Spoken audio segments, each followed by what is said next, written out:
Corneille Norbert Kouassi, homme politique ivoirien là. Constant Lemou, analyste politique également là. Merci toujours à vous. Madame Sophia Kenyonsi Adano, vous êtes sociologue et analyste politique. Avant de prendre la direction du Sénégal et de la Russie, où Poutine a reçu chaleureusement le président Macky Sall, on continue notre périple. Au moins, on va parler encore un peu de la CEDEAO. Madame, vous voulez ajouter quelque chose? Ce que j'aimerais ajouter, c'est par rapport à la transition, à la durée de la transition malienne, qui serait peut-être discutée aussi avec les chefs d'État. Donc, du coup, est-ce qu'ils vont lever les sanctions, peut-être pour permettre à la France de revenir, peut-être, je ne sais pas trop, mais bon, c'est une idée. Et puis bon, les élections qui seront organisées bientôt, et si vraiment ils s'en tenaient, ils trouvaient un compromis par rapport à cet agenda pour les élections. Mais on prépare les militaires, on prépare ce sommet des chefs d'état-major, se prépare en cas de cas s'il y a. Il faut voir aussi le coup d'état manqué d'Assimi Goïta la fois passée. Si c'est que ce coup d'état, excusez-moi, a réussi, on ne parlerait pas de ce sommet-là aujourd'hui. On ne parlerait pas de ce sommet. Donc pour vous, ce coup d'état est vrai? Parce qu'on attend toujours les informations précises sur le coup d'état. Ça a manqué. Le coup d'État a manqué. Donc, mais tel que l'information est fournie, il n'y a pas eu assez d'éléments. C'est ce que certains réclament aussi, madame. Qui donne les informations? Voilà, qui donne l'information. Donc, du coup, le pouvoir de Bamako. Non, ils n'ont pas. Non, le pouvoir de Bamako n'a pas réussi. Ils n'ont pas besoin de revenir sur ça. Donc, du coup, ils sont dans une stratégie d'analyse, de méfiance et d'anticipation. Donc, leur stratégie ne consiste pas à communiquer d'avance leur plan. Sinon, votre ennemi vous prendra quand même au dépourvu. Donc, ces échéances électorales qui arrivent donc, sont en train d'être déjà préparées par la France. On voit comment les élections se jouent, se font, et comment les chefs d'État sont élus, c'est ça? Voilà, en Afrique. Donc, c'est un repositionnement de ces forces-là. Si les élections, même si le peuple est pour le chef,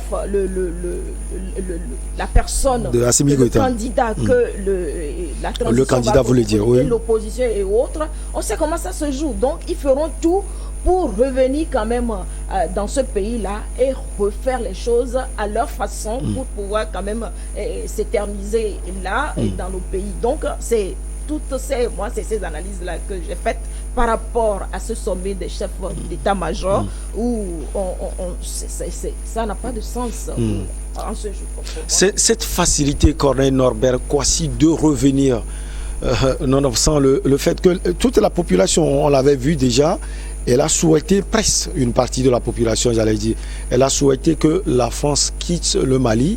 Mais on voit cette facilité que vous décrivez tout à l'heure pour la France de revenir peut-être au Mali. On est en train de faire des analyses. Est-ce qu'on peut toujours critiquer la France ou critiquer aussi peut-être les Africains qui aident la France à s'asseoir en Afrique? Moi, je crois bien que c'est à la France qu'il faut critiquer parce que je dis c'est peut-être dédouaner les Africains, Corneille Kouassi. C'était des grands pays, mais ce sont des petits pays. Dans l'esprit, ce sont des petits pays. Parce que vous pouvez vous asseoir avec ces autorités-là et discuter. Le mariage entre la France et puis l'Afrique ne peut pas être disloqué de manière facile comme ça. Mais la France ne change pas ses manières. La France veut toujours voir les Africains comme celui-là qui travaille au salon, qu'on peut l'amener partout où on veut. Quand on lui dit une certaine chose, il faut qu'il accepte tout. Il faut que la France change. Si la France ne change pas, ça sera difficile. Pour le moment, ils ne voient pas. Ils ne voient pas ce qu'ils font. Mais c'est dangereux pour la France dans l'avenir. Parce que quand vous voyez tout ce qui est en train de se tramer entre la Russie et la Chine, même ce sommet, c'est par rapport à la Russie. Il va poser cette question il va falloir dégager, Constant Lemou, il va falloir dégager tous ces présidents qui gênent. Et il faut dégager Assimi. Parce que déjà, au Burkina, Damiba est là-bas, ils sont tranquilles. Donc, au Mali, il va falloir dégager le Malien pour qu'il place la personne qu'il veut. Quand vous regardez la chronologie des faits, je disais en off tout à l'heure, l'imam Diko s'élève il va contre la junte, une semaine après, il y a un sommet des chefs d'État, ils vont venir calmer les choses. Est-ce que c'est interdit d'aller contre la junte Corneille Kouassi? On a vu Liman Diko, le rôle qu'il avait joué contre IBK. Le Mali... Peut-être qu'il a senti que... Est-ce que l'essentiel, ce n'est pas de chercher ce qu'il reproche à la junte? Non. Le Mali a 60 ans d'indépendance. Et dans ces 60 ans d'indépendance, je crois bien que les civils ont participé, ils ont été présidents. Mais ça a mené le Mali où? Mais quand on est président, c'est parce qu'on veut le bien du peuple. C'est parce qu'on a un programme qu'on veut montrer à notre peuple. Mais le programme n'est pas mis en cours. Vous contestez son programme. Vous voulez qu'on parte aux élections. C'est à cause des élections qu'aujourd'hui on se retrouve au Ghana avec les chefs d'état-major. Mais est-ce que la politique, parce que aller aux élections c'est politique, c'est pas la guerre. Il faut qu'on aille en guerre pour envoyer les chefs d'état-major. Mais ils vont procéder par de lever les sanctions. Ces sanctions draconiennes économiques qu'ils ont prises contre le Mali touchent tous les autres pays de la sous-région. Ils vont faire semblant de lever les sanctions pour faire comprendre à la junte qu'ils ont changé de position, pour endormir la junte. Et donc que la junte fasse très attention. Nous faisons seulement que des analyses, mais que la junte fasse très attention. Alors, on va chuter avec vous sur la CEDEAO, sur le Mali. On a plus parlé du Mali, hein, mais il y a le Burkina, il y a également la Guinée. Constant Lemou. Oui, les deux pays intéressent peu parce que le Burkina n'a pas encore accueilli la Russie. La Guinée non plus. Lorsque nous observons l'environnement mondial, nous sentons un début de positionnement de la Russie, d'abord en Centrafrique et puis au Mali. Ce positionnement inquiète sérieusement la France. Et peut-être la guerre en Ukraine ne fait que retarder la conquête de l'Afrique par la Russie. Pendant que la Russie est concentrée sur l'Ukraine, la France et l'ensemble des pays de l'Union européenne et les États-Unis cherchent rapidement à se repositionner, à se fortifier en Afrique pour attendre ou du moins empêcher les avancées ou les tentatives de percer les tentatives russes en Afrique. Sauf que ce sera un peu difficile parce qu'aujourd'hui, les populations africaines sont éveillées. C'est vrai, comme disait mon ami Kouassi, la France n'a pas encore compris, ou du moins les politiques français n'ont pas encore compris qu'il y a un mouvement de changement en Afrique. Mais les chefs d'État, eux, ils ont peut-être compris en Afrique. C'est pourquoi Macron parlait de sentiment anti-français. Ce n'est pas un sentiment anti-français, mais un sentiment panafricain. C'est un sentiment panafricain qui se développe. Les Français, les politiques français n'ont pas encore sorti de leur tête que l'Afrique ne leur appartient pas. Pour eux, c'est leur propriété. Et ils gèrent comme ils veulent. Ils mettent à la tête des pays des gens, les hommes ou les femmes qui garantissent leurs intérêts. L'Afrique n'est pas pour les Africains. L'Afrique n'est pas... Les ressources africaines ne sont pas destinées au bien-être des Africains. Aujourd'hui, si les présidents manquent l'occasion de le comprendre, eh bien, les populations vont les déposer, tout simplement. Il faudrait que nos présidents comprennent qu'il est temps, ou du moins, le temps où l'Afrique était complètement conquise et exploitée par les puissances occidentales, les intérêts occidentaux, eh bien, ce temps est passé.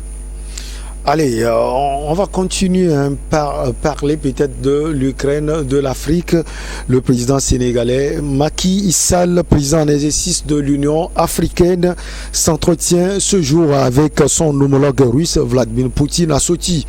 Les deux dirigeants doivent discuter de la guerre en Ukraine, notamment du blocage des exportations des céréales de ce pays vers l'Afrique. En tout cas, pour le moment, Madame Sofia Kenyonsi Adano, le président Macky Sall, est chaleureusement reçu au pays de Poutine.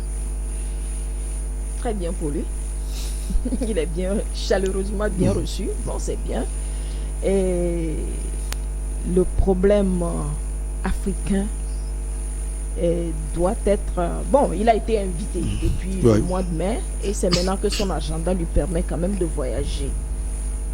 Et ce déplacement où on nous dit qu'ils parleront du problème alimentaire, des exportations des céréales de ce pays vers l'Afrique qui ont été bloquées. C'est au port d'Odessa, je pense. Oui. C'est pas seulement pour l'Afrique. Il y a l'Europe et les autres pays qui sont concernés. L'Afrique consomme combien? La population, il y a combien de pourcentage qui consomment vraiment le blé? Donc, du coup... Mais on a vu avec cette guerre que l'Afrique est dépendante justement du blé. Pas seulement du blé. De beaucoup de choses ailleurs. Les engrais, et puis bon, il y a le pétrole et d'autres choses. Donc, du coup, ce n'est pas forcément ça. Si nous prenons par exemple le cas du blé, le côté alimentaire, moi, j'ai vraiment une honte.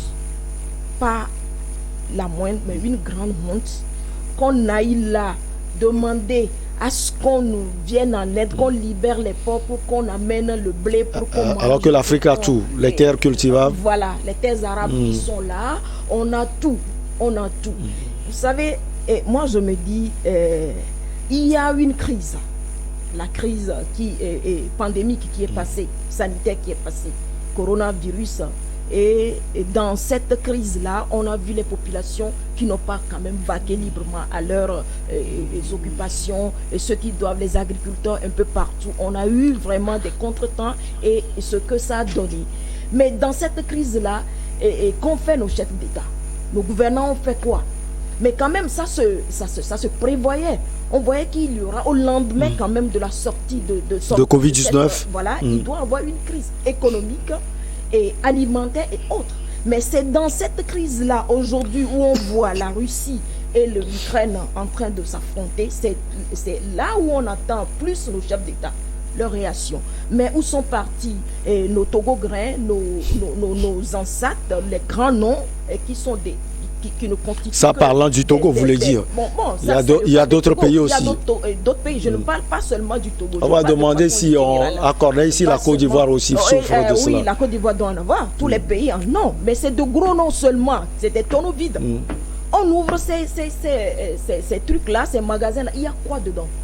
Et où les populations aujourd'hui sont confrontées quand même à ces crises alimentaires, où chaque année, on sait, tous les pays savent qu'à une période donnée quand même de leur histoire, au cours de l'année, il y a une pénurie alimentaire. Mais qu'est-ce qu'on fait? On nous dit, on achète ces choses-là, on garantit quand même à ce que la crise ne vienne pas. Pour vous, le moment est venu pour faire sortir ce qu'on a emmagasiné. On va marquer une petite pause, ça nous intéresse. Je vais vous redonner la parole juste après la pause.